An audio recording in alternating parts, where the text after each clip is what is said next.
You're listening to the Pelicans Postgame Report on the PRO Media Network for all things Pelicans. Perfect. Fly Pelican, fly Pelican, fly Pelican. And I tell them that birds of a feather flock together. Fly down, I'm a Pelican forever. Pelican forever. Ain't gon' lie, I feel flyer than I ever been. We stay ballin', this New Orleans, I'm a Pelican. It's going down in the nest, wild, wild west. Come in town and you best show us some respect. 3-point threat, I better make it rain. If it's something, don't jump stupid like your ankle sprain. Always said, never hate the player, hate the game. Jumping where the dame late, punch a train. Post game, Big Q, talking about business. Bird gang, YouTube, they ain't flocking with us. Lock up the division mission, get into the finals. Finish competition, then it's going win the title. I know this flyer than you can get. Such a threat that the refs just might call a tag. You could double, you could press, but you can't check. Right, left, slide by you like a Eurostag. Fly Pelican, fly Pelican, fly Pelican. And I tell them that birds of a feather flock together. Fly down, I'm a Pelican forever. Pelican forever. And never, and never, and never, and never, and never, and never say birds of a feather flock together. Yeah, fly down, I'm a Pelican forever. Pelican forever. Great example of that we took care of business. We didn't take that team lightly. We did our job tonight. You know, every possession, every quarter, on both sides of the ball. You know, I was really proud of the group. We guarded tonight. We defended well. We shared the ball. We moved it, played with great pace. And I think everyone that stepped on the floor contributed tonight. Season high in advanced break points. How good was to see that? Well, that's how we want to play. You know, it's not going to be there every night, but that's the goal, is to play with great pace, ball movement, share it, space it, trust. I'm really proud of the group. Even the kick-aheads, the early kick-aheads, trusting it. If I don't have the rim, obviously we were sharing in transition in the half court. But I think that's a product of your defense. You know, if we're getting stops, we're disruptive on the defensive end, that's going to lead to good transition for us. We know that. You know, when we get stagnant offensively, a lot of it's our defense just not getting stops. We're always in the half court. Really good example tonight, or evidence that when we play good defense, it leads to good offense. And that was going to be my question. I think toward the end they got to 40%, but for a lot of the second half they were under, and they only hit 4 threes in the game. Can you talk more about just the defensive effort throughout the night? Well, our defense has picked up. You know, we're working on it every day. It's obviously a major focus for us right now. We want to get better, and I don't care who you're playing. That's the goal every night. You know, no matter who's on the floor. You know, top team in the league or, anybody that steps on the floor against us, we got to defend at a high level. So there's a focus there. We'll get back, you know, in the gym tomorrow, work on our defense again. So contesting threes, to answer your question, contesting threes is massive for us. We know we've given up threes, but staying in front of the ball, number one, and then if teams are going to shoot threes against us, which they are, they're going to have to be contested. You know, the one thing I'll probably ding the guys on tomorrow is the board. You know, too many offensive rebounds. We know that's been an issue for us. We've cleaned it up. But, you know, we got to get there, especially on Wednesday night, you know, a team that'll crash against us. So, but I thought overall good defensive effort. And this may go to taking care of business, but in the second and third quarters, you outscored them by 20. How important was that to come out strong in the second quarter and then after halftime, like to keep that pace going? Well, it was. You know, we just had a 15-point lead in Charlotte. You know, we're up 22. It's a 15-point lead at Charlotte. Played really good basketball in the first half there.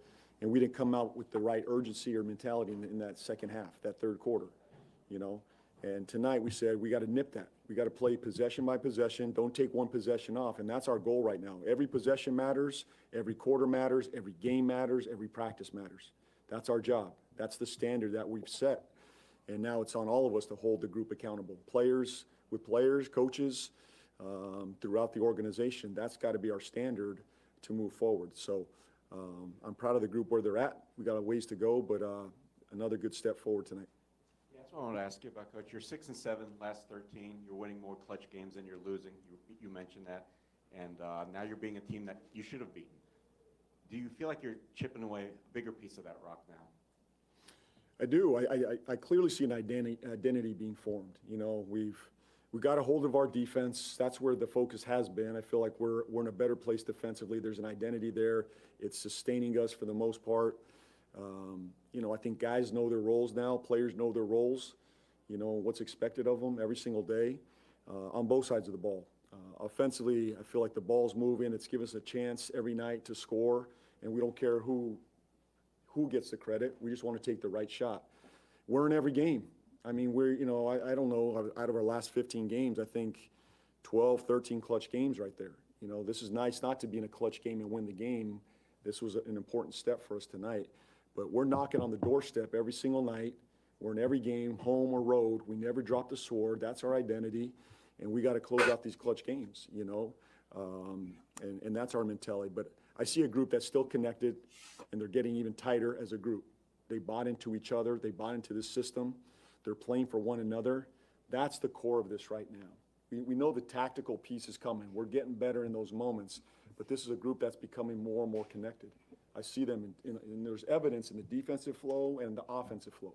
If we have that, we're going to be in every game the rest of the way. I clearly believe that. And now it's our job to go close it out. Good. Thanks, sir. All right. Shout out to the fam. For all things Pelicans, you're now tuned into PPR final. We up in this thing, man. Big QDC Pelicans rout the sad Sacramento Kings 120-94. We went 2 in a row and send them on a 13-game losing streak. Pelicans 5-5 over the last 10. Winners of 2 in a row. We get the win, and we keep pressing forward, man. We got a lot of work to do. It was a very good win tonight, and the Pelicans took care of a sorry foe to keep the wins adding, because we need a lot of them if we're going to chase down a opportunity to play in the play-in at least. So shout out to you guys, Young City, Slim, Jacob is in the building. Shout out to Triple D pilots in this thing, Stephanie, Jedi, Connor, and the rest. Y'all hit that like button. We up in this thing. DC, was popping, brother?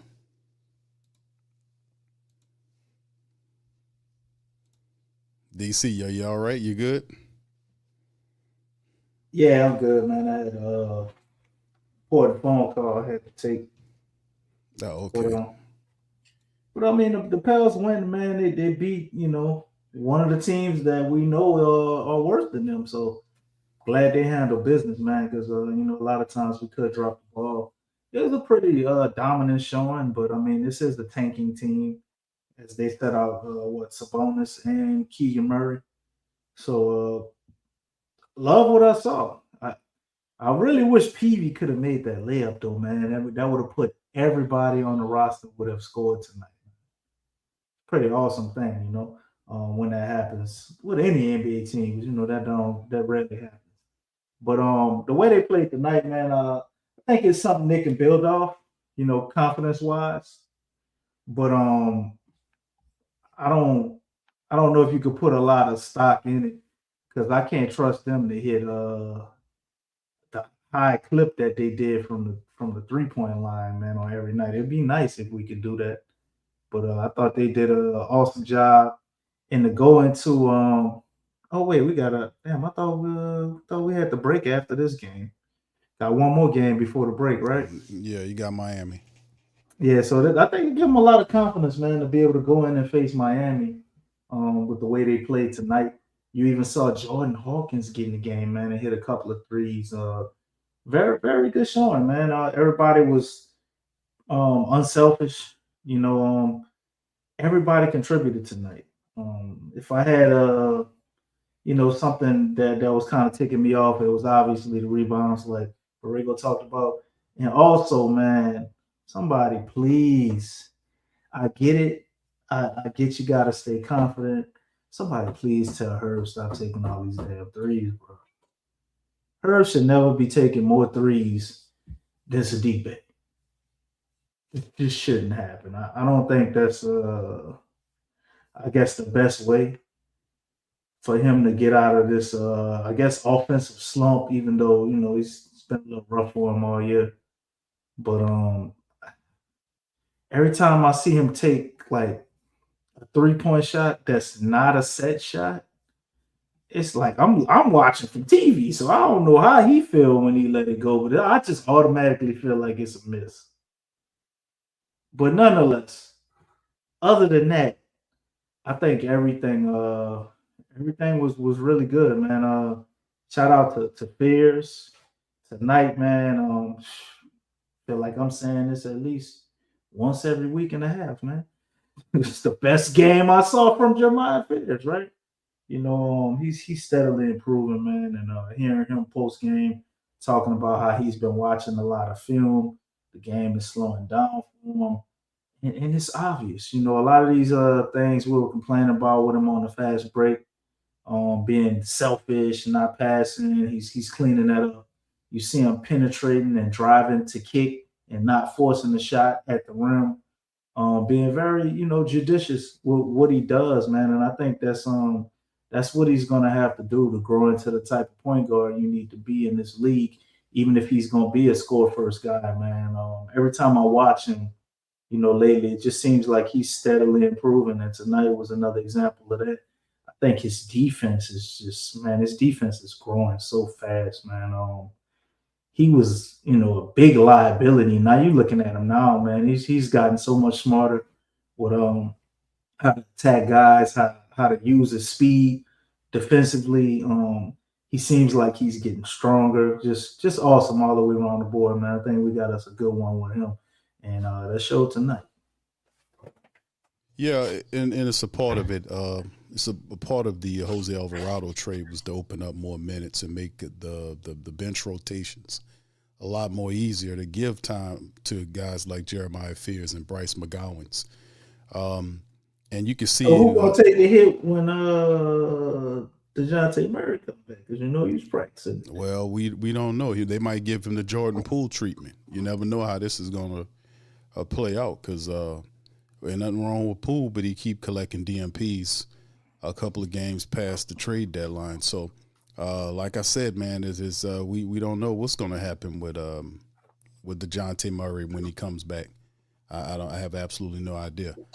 But outside of that, man, like I said, we've seen two guys, the backcourt guys off the bench, and McGowens and Fears collect a ton of minutes. 30 from Fears tonight and 24 from Bryce McGowens. Last game, it was big minutes from those guys as well. So it's very interesting, man. But let's jump right into the team statistics, man. And for you guys, y'all hit the like button. Y'all hit the like button. Shout out to the rest of the fam, Miggy, and the rest of the fam out there. Good to see y'all in the chat. Bird Talk, Jaden, and the rest. Much love to you guys. Y'all hit that like button. What's up, Daniel? All right, anyway, in this one, fam, Pelicans, man, 47 of 87 for 54%. The Kings were 40 of 99 for 40%. Pelicans hit a blissful 16 of 39 from downtown for 41%. The Kings, 431. They were disastrous for 13% from downtown. The Pelicans at the foul line, not as crisp as we like them to be, but they were 10 of 16 for 63%. The Kings were 10 of 15 for 67%. The Kings did do something right. They rebounded, just couldn't do much with it. 50 rebounds versus 39 by the Pelicans. They collected 19 offensive boards. Pels tonight circulated the ball. They really did. 30 assists for the Pels versus 19 by the Kings. The steals were tied up, 5-3 on the blocks, and the total turnovers went down from, I think it was like 16 last game to 13 with 10 points given up. So that is really a positive, versus turning the Kings over 17 times and relinquishing 29 points from them. 34-16 on the fast break. The points in the paint, Kings won by 10, 70-60. And like I said, man, it's one of those things. Pelicans lead was as big as 32 points in this game, and they just took like I said, the Kings are not a good team. This team has all kind of strugglings going on, and we know they're definitely attempting to head toward the NBA draft to try to improve their chances. And they look every bit of it. On the we're not a good team either, Q. Yeah, but we better than them. Hey, we need to celebrate that, man. We better than them, boy. I tell you what, boy. They show you it could be worse. You know what I mean? Oh, we been there. I don't know what you're talking about. We been there, buddy. All right, but anyway, in the individual point situation, 21 from Trey in 29 minutes. He had 5 3-pointers tonight, 21 points, 7 assists, 2 boards for Trey, and plus 17 in his effort. 18 from Zion in 27 minutes, 7 of 11 from the field, perfect from the foul line, 5 boards, 6 assists, and a steal. He was plus 11. You look at the other contributors in the game, 12 from Saddiq Bey in a starting role, 5 of 10, 1 of 5 from downtown. He had 4 rebounds going along with those, an assist and 3 turnovers, but he was plus 14. The Pelicans gave a full effort. Herb Jones, 8 points in 30 minutes, 3 of 11 from the field, 2 of 9 from downtown, 4 rebounds, 6 assists, and a block from Herb, plus 8 in his hand. Derek Queen in 24 minutes, 8 points, 4 of 7 from the field, 5 boards, plus 14. Off the bench, Jeremiah Fears, 30 minutes. You know, he was tied with the most with Herb tonight. 30 minutes off the bench, 20 points in this game, 8 of 14 from the field. He was 2 of 4 from downtown, perfect from the foul line, 4 rebounds, 3 assists, 2 steals, plus 26 for Jeremiah Fears. He was just masterful in passing the ball, seeing the floor, more comfortable. He was just really polished tonight. 12 from Karlo Mekovic in 19 minutes, 9 rebounds, and an assist. He had plus 19 for Karlo, dunking on people, catching alleys, all kind of stuff, man. They had it going on. 22 minutes from Eve. He had 7 points, 5 boards, an assist, and a block. He was plus 9 in there blocking and doing his defensive thing, running and standing in front of guys, challenging shots. Bryce McGowan's another 20-minute effort, 24 to be precise, 8 points from him, 3 assists, and a steal. He was plus 14, playing good defense as well. And then, of course, you've seen some other guys get in there. Peavy got in there. Not much to talk about with him. Jordan Hawkins seen a little action, 5 minutes, 6 points from Jordan Hawkins. He did hit 2 3-pointers on the night. So, and of course, DMP, Kayvon Looney, DeAndre Jordan, and Jordan Poole all still DMP'd. But Jordan Hawkins got an opportunity to play in this blowout win as the Pelicans hammer and rout the sad Sacramento Kings $120-94. Go ahead, DC. Yeah, man. Just looking at the team statistics, something that really jumps out to me, and I guess should be celebrated, even though we played a horrible team like Sacramento Kings. I don't want to get too high on this, but the Pelicans had 30 assists tonight, man. Do y'all remember, family, the last time the Pelicans had 30 assists? Because I cannot. So I think that's a huge part of us being able to win tonight and win, you know, the way that we won and having the game wrapped up in the third quarter. And I think that contributed a lot to them being able to shoot 41% from the three-point line because they were willing to share the ball and just keep passing, you know, and not worrying about passing to make the assist, but just passing and letting the ball flow, man, until you find that shot. And it's just something magical about that, how when you get high-quality shots like that, they go in, even for guys that are struggling, such as Jordan Hawkins. You know, so hopefully they can look at this and continue to try to replicate that part of the game, because I think that is something that they can do. You know, a lot less of the, you know, my turn, your turn style of offense we seem to run at times, and just continue to get that ball rolling from one side of the court to the other. But individually, man, thought everybody had a solid night. You know, you look at what Zion did, only 18 points, you know, 6 assists though, 5 rebounds, and he got most of his damage done in the first half, man. Zion only played 27 minutes tonight. And the way he was playing tonight, he looked well on his way to the 30, 35-point game. You didn't need him. So turned out being 18 points, and Trey was out there doing his thing. They put him in some actions, man. We seen a nice little pick and roll where Trey threw a lob to Zion, man. So maybe they're trying to figure out ways to get Zion going and incorporate him more on the offensive side, because man, it's just been hard watching some of these games to me. I've missed some games, wasn't able to talk about certain stuff, but just seeing him, man, not get the ball and they go these long stretches without even trying to get it to Zion. I know we get on him a lot about having to improve his game and add more stuff to his game, but just the way that they use him at times is just like, oh man, it's like malpractice. But tonight I saw an improvement of that, and really looking forward to see how this is going to look against the Miami Heat. But them keeping that going because you got a guy like Zion, man. You got to utilize that. Whatever the future holds with us and Zion, you have to maximize him either way. So they have to continually lean into that. And Trey Murphy, man, did his thing tonight. 21 points, 7 assists for Trey, man. 7 assists. And the most beautiful thing about them 7 assists for me for Trey, and saw him doing some dribbling tonight. He did get that shit blocked once he finally blew past dude. But no turnovers, man. That's the thing for me. For Trey to get 7 assists and not turn the ball over, man, that's a really positive sign. And you won the game. You got that going for you, man. He looked like he was trying to get him a little double-double there, but, it didn't quite turn out that way, man. And obviously, I already talked about Fairs, man. These are the guys that stood out, man. This was our big three tonight. Trey, Zion, and Fairs, man. You take one of these performances away, I don't think we've been able to win this game. Yeah, it was I just love the competitiveness, and then you could see at some point they were having fun with this one, man. Yeah, they were.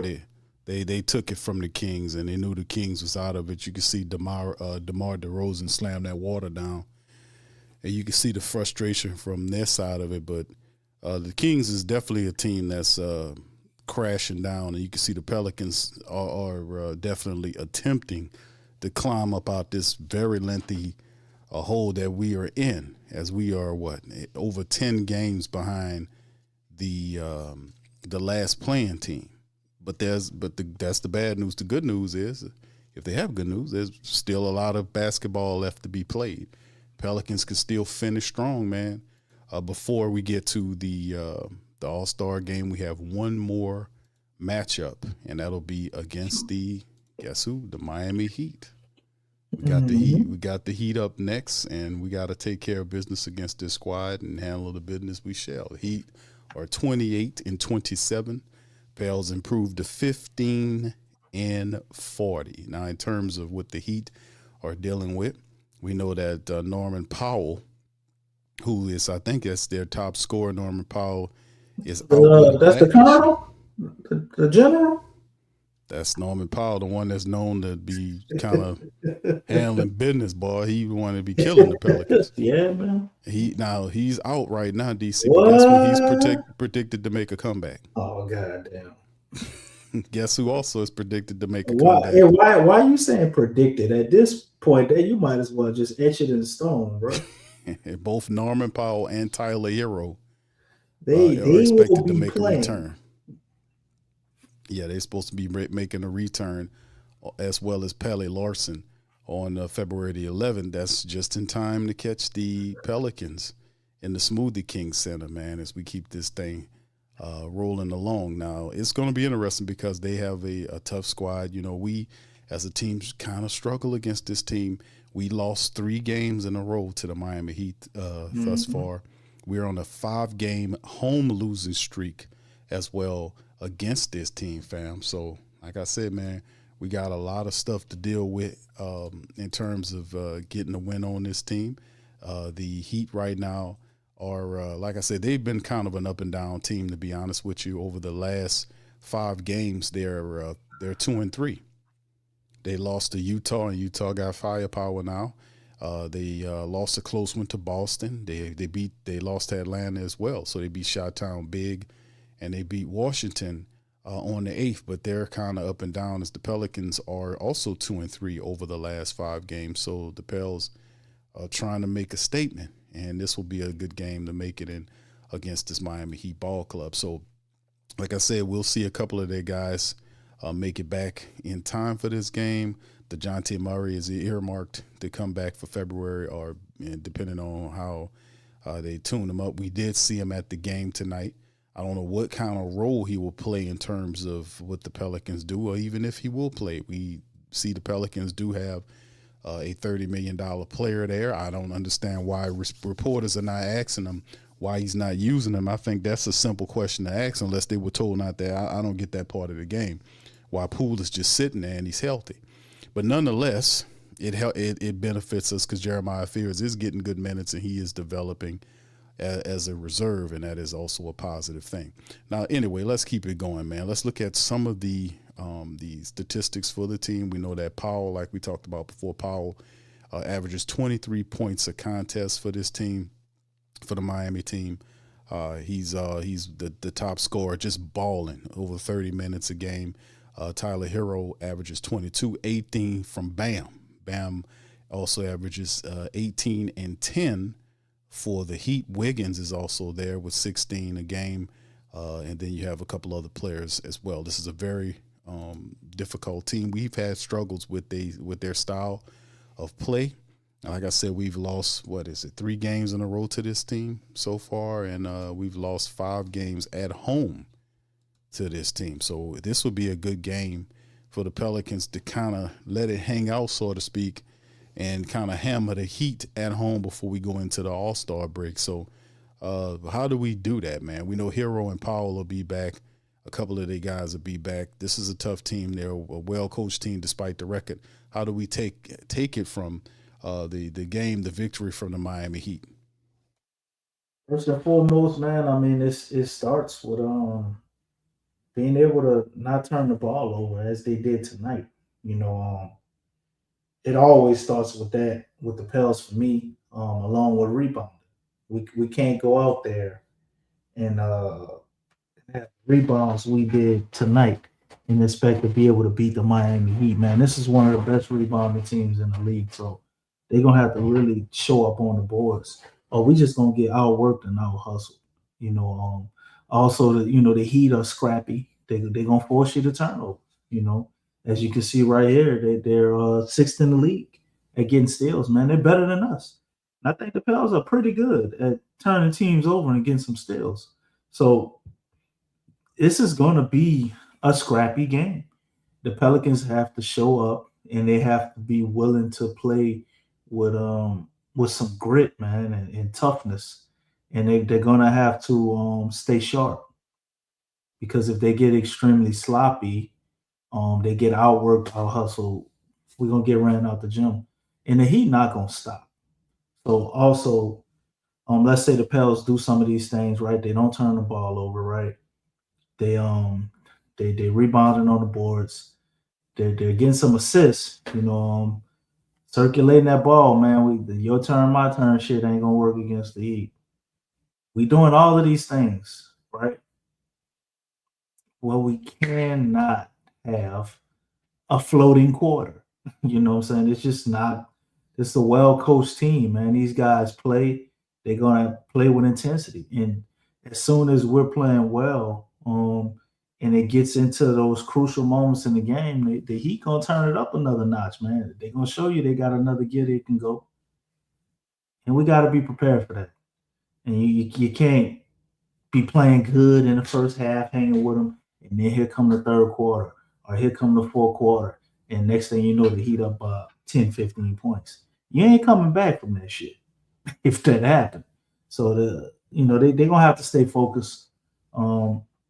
And I think they're going to have to maximize Zion the best that they can, because Miami is one of those teams, when we actually have beaten them, Zion had good games. I remember one game Zion grabbed, was it his career high in rebounds? I think against Miami Heat, it was like 15 or 16 rebounds or something like that.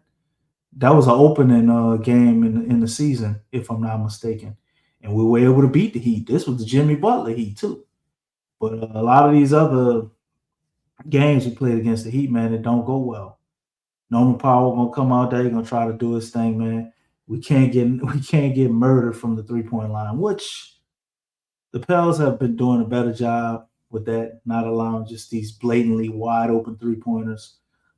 Defensively, you would like some things still to be better, but overall, I think since the last time, we've definitely improved defensively and offensively. We're gonna get out and we're gonna run.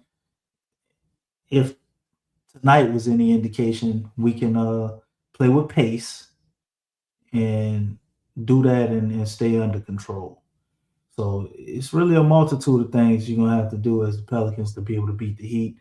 It wouldn't be one thing, but really it just all boils down to playing technically sound, fundamental basketball, man. You can't go out there doing silly, dumb shit. They're gonna beat you. Yeah, it's still a Heat, man. It's still Spoelstra's Heat. They might be a game above 500, but still in all, man, this team, if styles make fights, man, this old boxing lingo, the Miami Heat, we definitely have to take them seriously, man. I know the Pelicans have done a series of really positive things and seem to be putting it together, like, trying to keep the turnovers down. They didn't shoot all that well from the foul line. They didn't really need to because other things were going. They were kind of killing it from downtown. But when you play the Heat, a lot of that's not going to be available. They're going to be physical with you. They're going to be shooting the ball. They're going to try to run with you.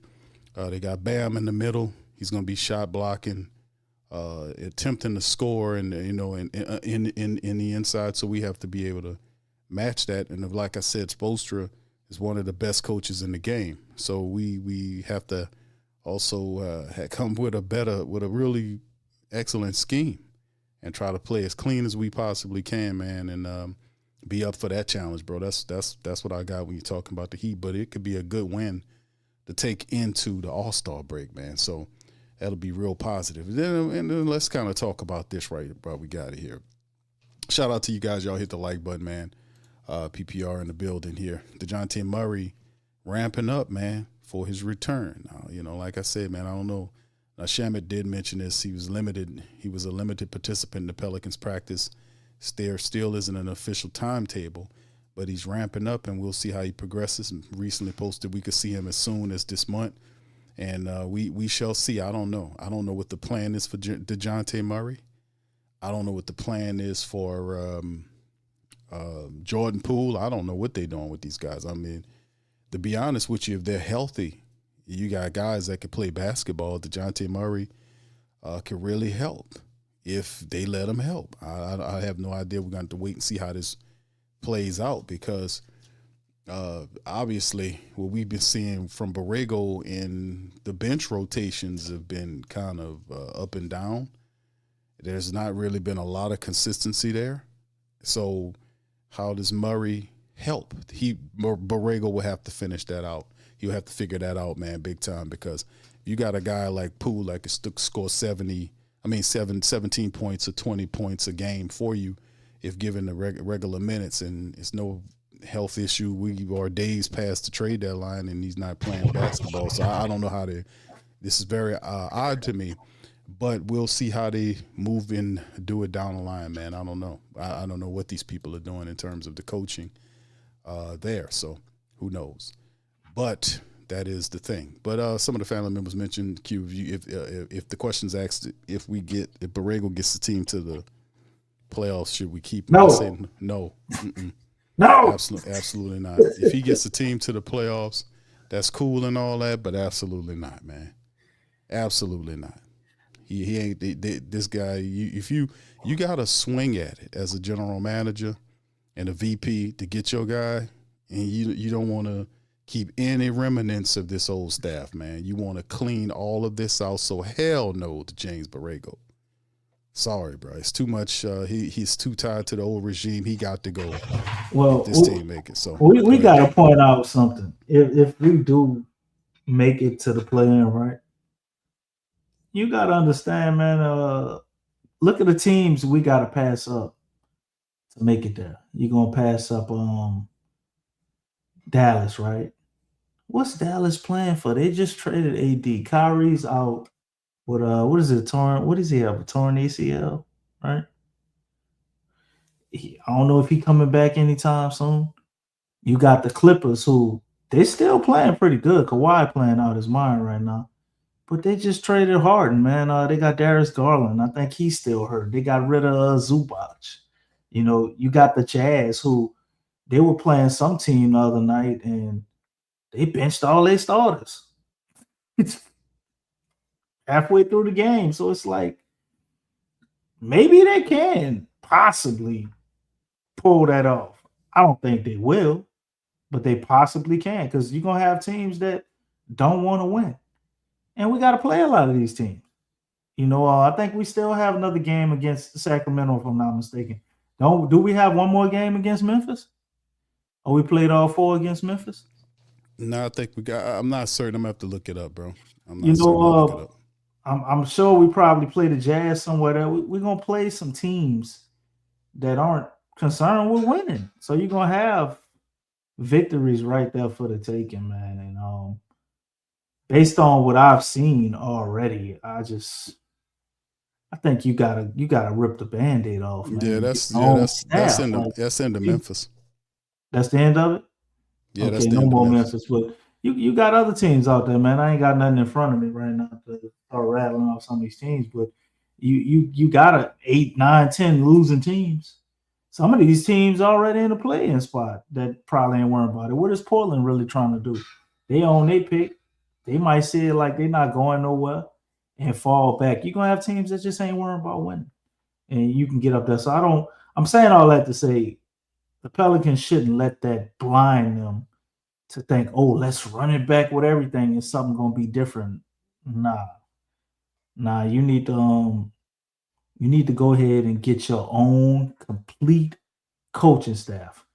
No matter how much talent we've put on this roster over the whole David Griffin era, that's one thing that they refuse to do.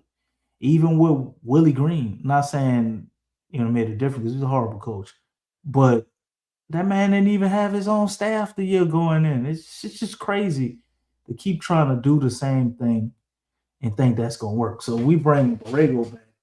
We still gonna have some of these guys on the team that's spillovers from the Willie Green staff, and then they're gonna add a few more guys, obviously, to get Borrego who he want or whatever.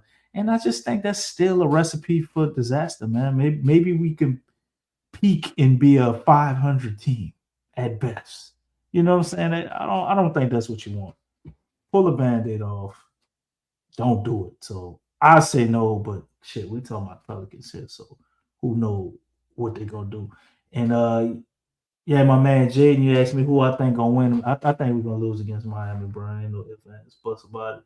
I hope we win, but I think we're gonna lose.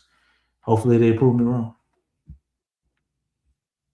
Indeed, bro. This is what the schedule looked like for the family members that want to know for the remaining of the season.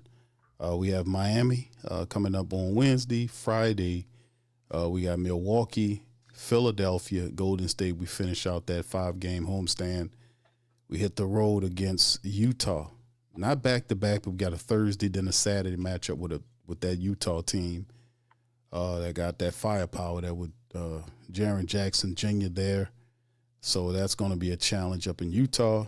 Then we travel to the Clippers, the Lakers, the Kings, and Phoenix. So that's a hellfire West Coast trip. That's a tough trip, right? That's going to show you everything you need to know. And if the Pelicans are for real, we got to at least get half of that.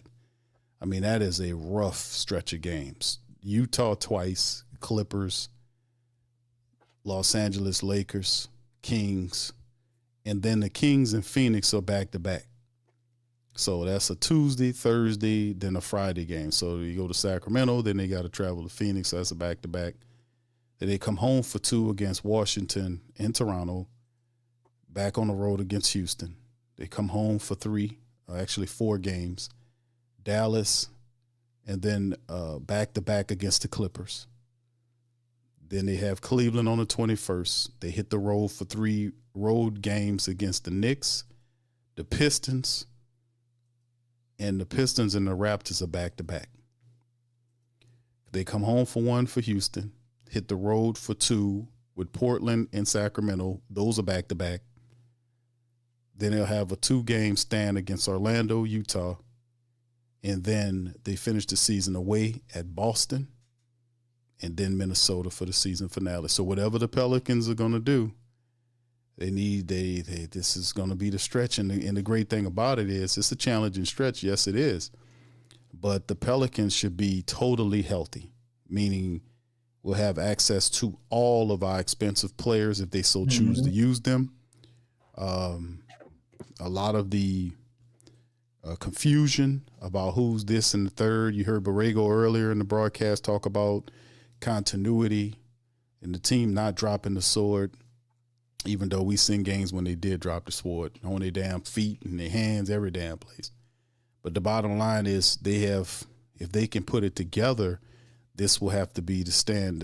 These clutch of games here down the stretch, if they want to make it to the play-in, if that's all, because it's not a draft they're looking for. They did collect one of a second-round picks, 2 second-round picks for Jose, one this year, one next year. But that really is irrelevant to what we're talking about in terms of all they have, what they're facing. With all of this money, it is a definitely locked-in mentality to at least get into the play-in. That's what they have to do. Well, guess what? This is the schedule that you'll have to do it. And they're healthy. So they'll have a break coming out of the All-Star game, All-Star weekend, whatever, and then they'll be able to hit the ground running on February the 20th, on Friday, to get it going and see what they can do. Now, they got a couple teams in there that'll be looking to tank, but some of these, they got teams in there that's also trying to compete too. It's a lot of competing teams in the schedule. We got the reverse of tanking, which you got some teams in there that probably won't be playing for nothing because their seed might already be wrapped up. So you got that aspect of it too that can work out in your favor, man. I see the Pels being able to get a lot of wins, on the back end of the season because of that, and also we winning the injury battle right now. We're one of the best teams in the league as far as that for not having a lot of injured players. So what homie talk, man? What is this dude talking about? We lost Lex because of UDC. Who is this dude, man? Who is Lou Green? You ever seen this cat before? Yeah, I've seen Lou before, man. And stop hating. What are you talking about, though? How we lost Lex because of me? Maybe you made some. Sounds like a Timberwolves fan. Maybe you made some sweet curry and she got mad and ran y'all. She got mad because she thought you was trying so you done made a new AI name, huh? Q, all right, I got you, dog. That's right. Q up there playing in the chat. All right.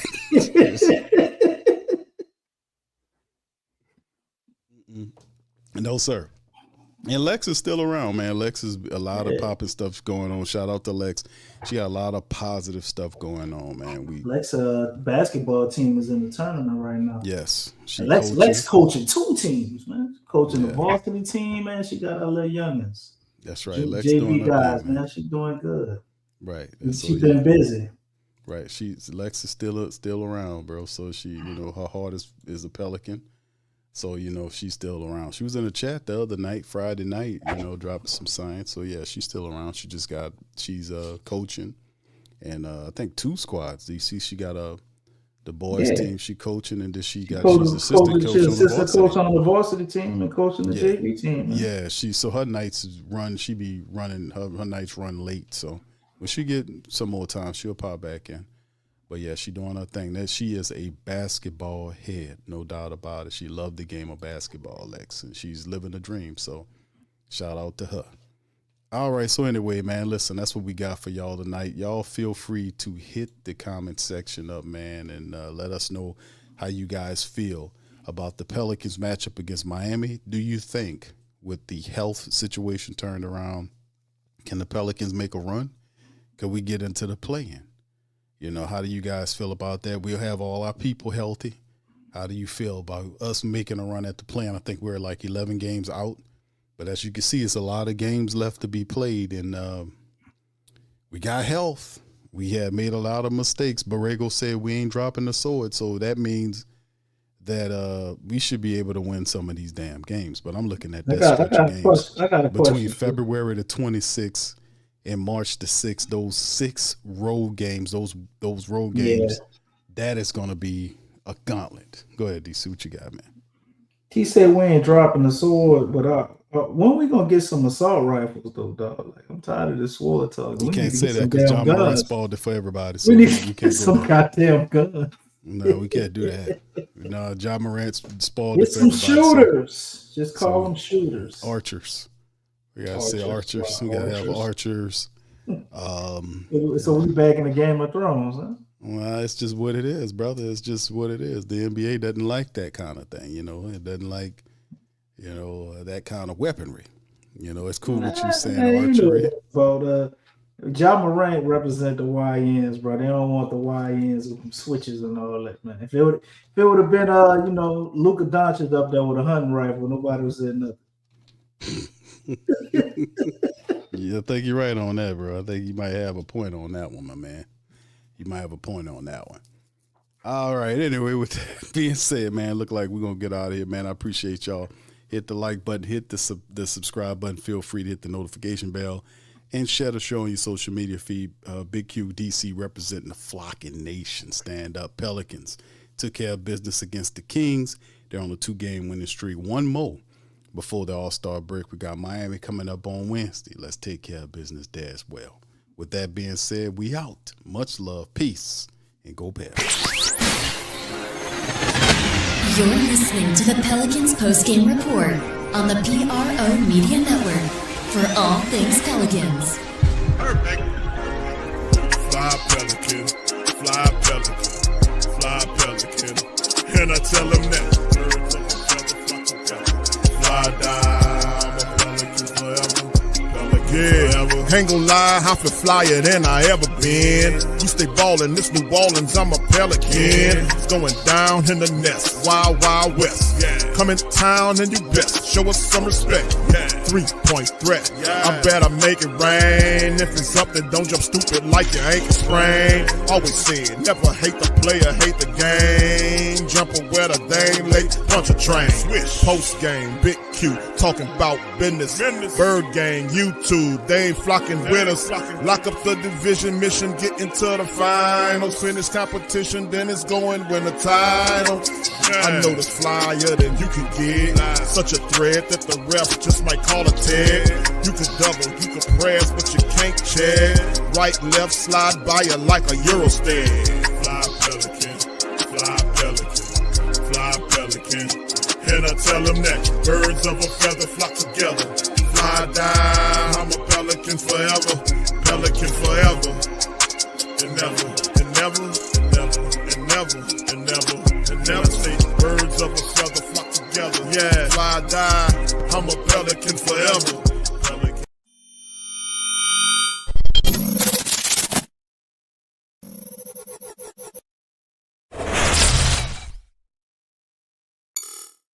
Hey, New Orleans!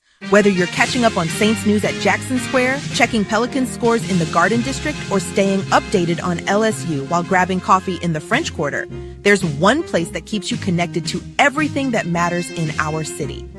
From Bourbon Street to the Superdome, from Preservation Hall to the Riverfront, New Orleanians are staying in the know with thehootitdaily.com. Your daily source for Saints, Pelicans, LSU, and all the sports, music, and culture that makes our city special. At work downtown, at a game in the Dome, or just relaxing by the Mississippi, wherever life takes you in the Big Easy, you can stay connected. Because when you're from New Orleans, you don't just live here. You stay in the NO. That's stay in the know. Visit thehootdatdaily.com and never miss what matters most to Who Dat Nation. Welcome to the Pro Shop, where we create authentic NOLA-inspired clothing for men, women, and children. From Saints jerseys to Pelicans gear, everything's crafted right here in New Orleans. Whether you're shopping the Pro Shop, the Pel Shop, or the Pro Shop Kids, we've got your whole family covered with genuine merchandise that represents our city's spirit. Check for links in the description section below or in the chat.